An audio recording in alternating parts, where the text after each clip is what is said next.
नमस्कार। आज हम एक बहुत ही दिलचस्प स्रोत को समझने की कोशिश कर रहे हैं। ये एक गाइडेड मेडिटेशन की हिंदी ऑडियो स्क्रिप्ट है।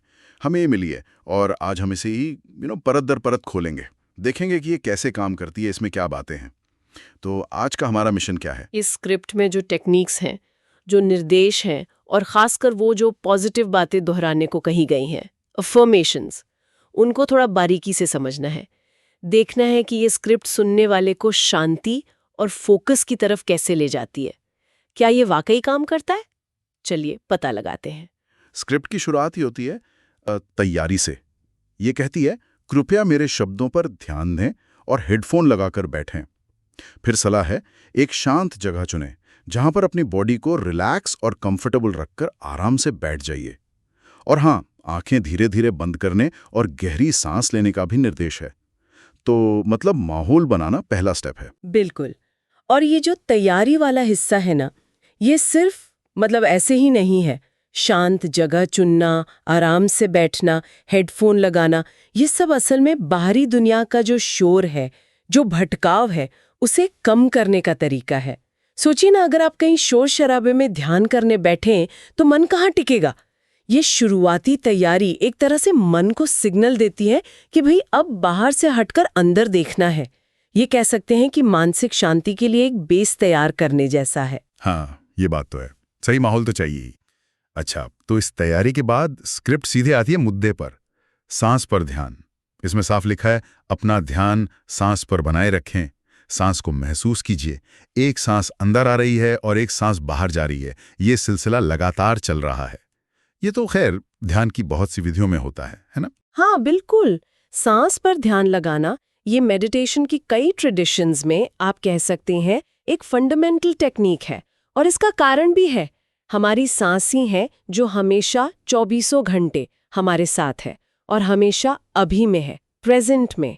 तो जब हम अपना ध्यान सांस पर लाते हैं तो हम अपने भटकते हुए मन को, जो या तो पास्ट में उलझा है या फ्यूचर की सोच रहा है, उसको खींचकर प्रेजेंट मोमेंट में ले आते हैं। ये एक एंकर की तरह काम करती है। विचारों का जो तूफान चलता रहता है ना, उसमें बहने से रोकती है। लेकिन स्क्रिप्ट में एक बहुत बड़ा दावा भी है। वो कहती है, अगर हम अपने सांसों पे ध्यान दें तो हमारा जीवन पूरी तरह से बदल सकता है। क्या ये कुछ ज्यादा नहीं लग रहा? सिर्फ सांस पर ध्यान देने से लाइफ कैसे बदल सकती है? देखिए, सुनने में ये दावा बड़ा जरूर लगता है, हाँ, पर इसके पीछे एक लॉजिक है। जब हम रेगुलरली अपनी सांस पर ध्यान देने की प्रैक्टिस करते हैं तो हम असल में अपने ब्रेन को ट्रेन कर रहे होते हैं। किस लिए? प्रेजेंट में रहने के लिए, चीज़ों को बिना तुरंत रिएक्ट किए ऑब्जर्व करने के लिए। और गहरी धीमी सांस जो है वो हमारे नर्वस सिस्टम को शांत करती है, स्ट्रेस रिस्पॉन्स को कम करती है। तो लंबे समय तक अगर अभ्यास करें तो ये हमारे सोचने के पैटर्न्स, हमारे इमोशनल रिएक्शंस, स्ट्रेस से डील करने का तरीका, इन सब को बदल सकता है। तो जीवन बदल सकता है का मतलब शायद ये नहीं कि बाहर की परिस्थितियां जादू से बदल जाएंगी, बल्कि ये कि उन परिस्थितियों से डील करने का हमारा अंदरूनी तरीका बदल जाएगा। हम ज़्यादा शांत, ज़्यादा बैलेंस्ड, ज़्यादा अवेयर बन सकते हैं। तो इस मायने में ये वाकई लाइफ चेंजिंग हो सकता है। अच्छा। तो ये प्रेजेंट में रहने की कैपेसिटी डेवलप करने और अपने रिएक्शंस को बदलने के बारे में है। ये बात समझ आती है। सांस के बाद स्क्रिप्ट का एक बड़ा हिस्सा है पॉजिटिव अफर्मेशंस पर, मतलब सकारात्मक पुष्टि। सुनने वाले को मन में कुछ वाक्य दोहराने को कहा जाता है। मैंने कुछ नोट किए हैं, जैसे मैं अपने अंदर की शांति और सुख को महसूस करता हूं, और ये भी हर बाहर जाते सांस के साथ मैं अपने तनाव को बाहर निकाल रहा हूं। और भी हैं, जैसे मैं शांत हूं और हर अंदर आती सांस के साथ मेरे शरीर में बहुत सारी ऊर्जा भर रही है। फिर मेरा ध्यान मेरी सांसों पर है और मैं अपने आप को पूरी तरह से रिलैक्स कर रहा हूं। एक और इंटरेस्टिंग वाक्य है, मैं अपने अंदर की रोशनी और प्यार को अनुभव करता हूं। और आखिर में मैं अपने सपनों को विजुअलाइज कर रहा हूं और उन्हें पूरा होता हुआ महसूस कर रहा हूं। ये तो काफी पावरफुल लगते हैं। बिल्कुल। और ये वाक्य बहुत सोच समझकर चुने गए लगते हैं। इनका मकसद साफ है, जो पॉजिटिव मेंटल स्टेट्स हैं जैसे शांति, सुख, एनर्जी, रिलैक्सेशन, उनको जगाना और मजबूत करना। और साथ ही नेगेटिविटी जैसे स्ट्रेस, उसको बाहर निकालने का निर्देश भी है। ये पॉजिटिव सेल्फ टॉक या सकारात्मक स्वसंवाद का एक क्लासिक उदाहरण है। साइकोलॉजी में ये माना जाता है कि हम जो बातें खुद से बार बार कहते हैं वो हमारे सबकॉन्शियस माइंड पर असर डाल सकती हैं। और हमारे विश्वासों को, हमारी फीलिंग्स को प्रभावित कर सकती हैं। लेकिन इसमें कुछ वाक्य ऐसे भी हैं जो कंट्रोल पर, नियंत्रण पर बहुत जोर देते हैं। जैसे स्क्रिप्ट में आगे लिखा है, मेरे इमोशंस मेरे कंट्रोल में है, मैं अपनी जिंदगी का कंट्रोलर हूं, मेरा मन मेरे कंट्रोल में है, मेरे विचार मेरे कंट्रोल में है। ये जो कंट्रोल वाली बात है, ये थोड़ी सोचने वाली है। क्या मेडिटेशन का मतलब हमेशा कंट्रोल करना ही होता है? मैंने तो सुना है कि कुछ ध्यान की पद्धतियां ऐसी भी हैं जिनमें चीजों को बस देखना होता है, उन्हें बदलने या कंट्रोल करने की कोशिश नहीं करनी होती। आपने बहुत ही महत्वपूर्ण मुद्दा उठाया है। ये मेडिटेशन के दो अलग अलग अप्रोचेस के बीच का एक सेंट्रल डिफरेंस है, कह सकते हैं। ये वाली जो स्क्रिप्ट है, ये यकीनन कंट्रोल, सेल्फ इम्प्रूवमेंट और पॉजिटिव रीप्रोग्रामिंग पे जोर देती है। और ये उन लोगों के लिए बहुत अपीलिंग हो सकती है जो अपनी लाइफ में ज्यादा कंट्रोल चाहते हैं, ज्यादा पॉजिटिव बदलाव लाना चाहते हैं। ये मैं कर सकता हूं, मैं बदल सकता हूं वाली फीलिंग को स्ट्रेंथन करती है। दूसरी तरफ, जैसा आपने कहा, माइंडफुलनेस या विपश्यना जैसी जो ध्यान परंपराएं हैं, वो स्वीकृति और साक्षी भाव पर ज्यादा जोर देती हैं। वहां सिखाया जाता है कि विचार और भावनाएं, चाहे अच्छी हों या बुरी, उनको बिना जजमेंट के, बिना उनसे उलझे, बस आते जाते देखो। वहां लक्ष्य उनको कंट्रोल करना नहीं, बल्कि उनके नेचर को समझना है और उनसे अपनी आइडेंटिटी को अलग करना है। वो जो है सो है वाली एक्सेप्टेंस पर आधारित है। तो हाँ, ये स्क्रिप्ट कंट्रोल वाले पहलू पर ज्यादा फोकस करती है। इसमें कुछ गलत नहीं है, ये बस एक अलग रास्ता है। ये दिलचस्प है। तो एक रास्ता कंट्रोल का, दूसरा स्वीकृति का, और ये स्क्रिप्ट कंट्रोल वाले रास्ते पर है। इसमें विजुअलाइजेशन का भी जिक्र है। मैं अपने सपनों को विजुअलाइज कर रहा हूं। ये कैसे काम करता है? विजुअलाइजेशन यानी मानसिक चित्रण, ये भी एक जानी मानी टेक्निक है। इसका प्रिंसिपल ये है कि जब हम किसी गोल को या अपनी मनचाही स्टेट को हम अपने मन में क्लियरली देखते हैं और साथ में पॉजिटिव फीलिंग्स महसूस करते हैं, तो हम अपने ब्रेन में उस गोल से जुड़े न्यूरल पाथवेज को मजबूत करते हैं। ये हमारे बिलीफ को बढ़ाता है कि वो गोल अचीव किया जा सकता है और हमें मोटिवेट करता है उसे पाने के लिए। जैसे स्पोर्ट्स में एथलीट अक्सर अपनी जीत को विजुअलाइज करते हैं, यहाँ स्क्रिप्ट इसे मेडिटेशन के साथ जोड़ रही है, शायद ये दिखाने के लिए कि शांत और फोकस्ड मन से की गई विजुअलाइजेशन ज्यादा इफेक्टिव हो सकती है। अच्छा, तो ये सिर्फ सोचना नहीं, बल्कि एक तरह का मेंटल रिहर्सल है। स्क्रिप्ट आगे बढ़ती है और रिलैक्सेशन को और गहरा करने की बात करती है। इसमें कहा गया है, मुझे अपने मन की गहराइयों में शांति मिल रही है और हर बाहर जाते सांस के साथ मैं अपनी चिंताओं को बाहर निकाल रहा हूं। इसमें यूनिवर्स की शक्ति और अपनी अंदरूनी ताकत को पहचानने की बात भी है।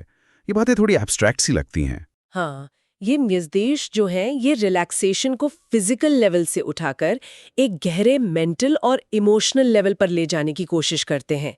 मन की गहराइयों में शांति या ब्रह्मांड की शक्ति से जुड़ाव जैसी जो भाषा है, इसका इस्तेमाल सुनने वाले को रोजमर्रा की जो सोचने विचारने वाली स्थिति है, उससे हटाकर एक ज्यादा रिसेप्टिव, शांत और शायद एक स्पिरिचुअल एक्सपीरियंस की ओर ले जाने के लिए किया जाता है।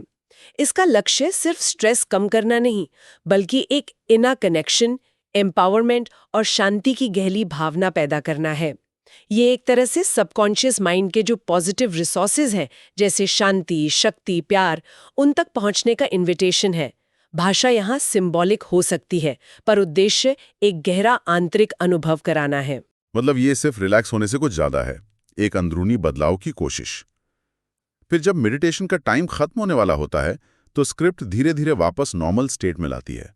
कहती है, धीरे धीरे अपने आसपास के वातावरण को महसूस करने की कोशिश करें।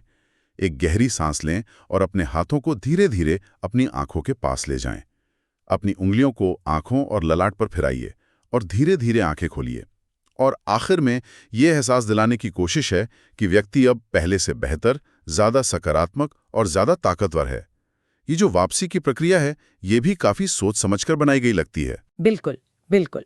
ध्यान की गहरी अवस्था से वापस नॉर्मल अवेयरनेस में आना हमेशा धीरे धीरे ही होना चाहिए।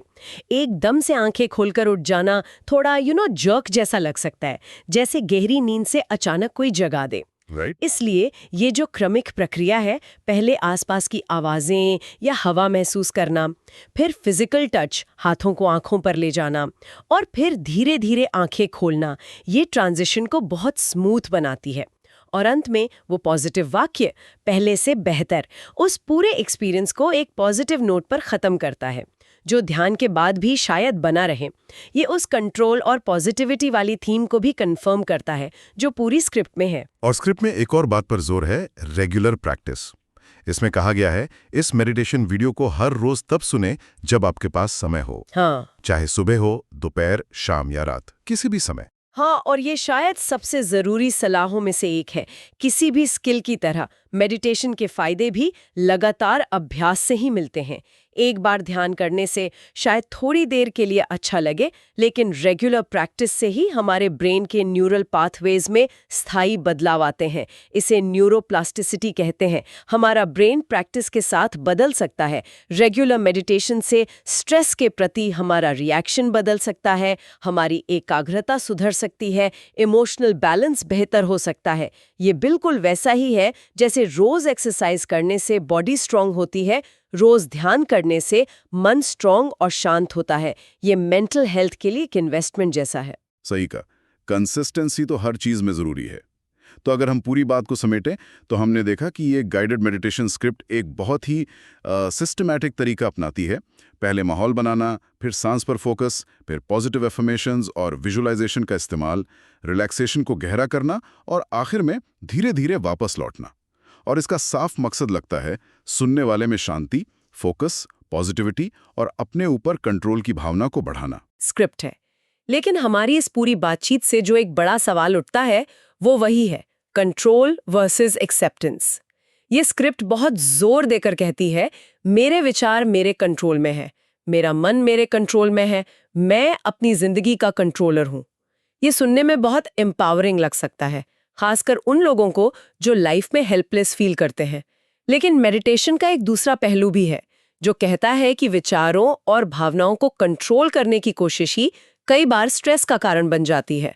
एक्सेप्टेंस का रास्ता सिखाता है कि शांति तब मिलती है जब हम अपने अंदरूनी अनुभवों से लड़ना बंद कर देते हैं और उन्हें स्वीकार करना सीख लेते हैं। तो यह स्क्रिप्ट एक रास्ता दिखाती है कंट्रोल और पॉजिटिव सोच का, पर क्या यही एकमात्र रास्ता है इनर पीस पाने का, या फिर एक्सेप्टेंस और साक्षी भाव का रास्ता भी उतना ही या शायद कुछ लोगों के लिए ज्यादा इफेक्टिव हो सकता है? ये वाकई में सोचने वाली बात है। कंट्रोल से शांति मिलेगी या स्वीकृति से? शायद इसका जवाब हर इंसान के लिए अलग हो, या शायद असली रास्ता इन दोनों के बैलेंस में हो। ये जानना कि कब कंट्रोल करना यूजफुल है और कब सिर्फ एक्सेप्ट कर लेना ज्यादा मददगार है। ये स्क्रिप्ट कंट्रोल पर जोर देती है, जो अपने आप में एक पावरफुल टूल हो सकता है, लेकिन सुनने वाले इस पर सोच सकते हैं कि क्या उनके अनुभव में कभी ऐसा हुआ है कि किसी चीज को कंट्रोल करने की कोशिश ने उन्हें और परेशान किया हो, और क्या कभी किसी मुश्किल भावनाओं को बस स्वीकार कर लेने से उन्हें एक अजीब सी शांति मिली हो। ये एक ऐसी पहेली है जिसे हर कोई अपने अंदर ही सुलझा सकता है। नियंत्रण या स्वीकृति, ये सवाल आज की चर्चा का एक गहरा बिंदु है जिस पर श्रोता खुद विचार कर सकते हैं। ओम शांति।